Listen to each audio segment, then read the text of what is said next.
Okay అదే important plus important అంటే freeze wash good sleep mode ఉంటుంది.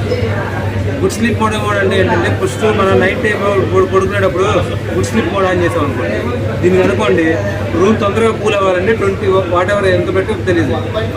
మిడ్ నైట్ చాలా వస్తుంది 20 గంట 2 ఆ టైంలో. దీనికైతే రిమోట్ ఎక్కడుందో ఎత్తుక్కొని మన నిద్ర తగ్గించుకోవాలి, డిసప్పాయింట్ అయిపోతుంది. దీనిలో అలా ఉండదు. దీనితో 8 అవర్స్ రన్ అవుతుంది. 8 అవర్స్ మనం పెట్టిన టెంపరేచర్ రన్ అవుతుందా?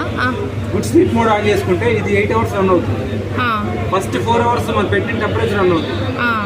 ప్లస్ ఇంకో 2 అవర్స్ చల్లేస్తుంది అని చూసా ఆటోమేటిక్గా హైక్ అయిపోతుంది మనం లేకోకుండా. ప్లస్ ఇంకో 2 అవర్స్ మార్నింగ్ సెషన్ మనం పెట్టిన టెంపరేచర్కి వస్తుంది. వెల్కమ్ కూలింగ్ వల్ల బెనిఫిట్ ఏంటంటే మీరు ఏసీ టర్న్ చేసుకుని బయటకి వెళ్ళి మర్చిపోయి మీ నోటిఫికేషన్ వచ్చింది ఏసీ టర్న్ ఉందా చూసుకోండి. మీరు ఏసీ వాడటం కదా కరెంట్ బిల్ వచ్చింది అనుకుంటారు. ఎవరు ఎంత టెంపరేచర్ వాడారు, ఎవరు ఎంత కరెంట్ బిల్ వచ్చిందని మన మొబైల్లో చెక్ చేస్తారు.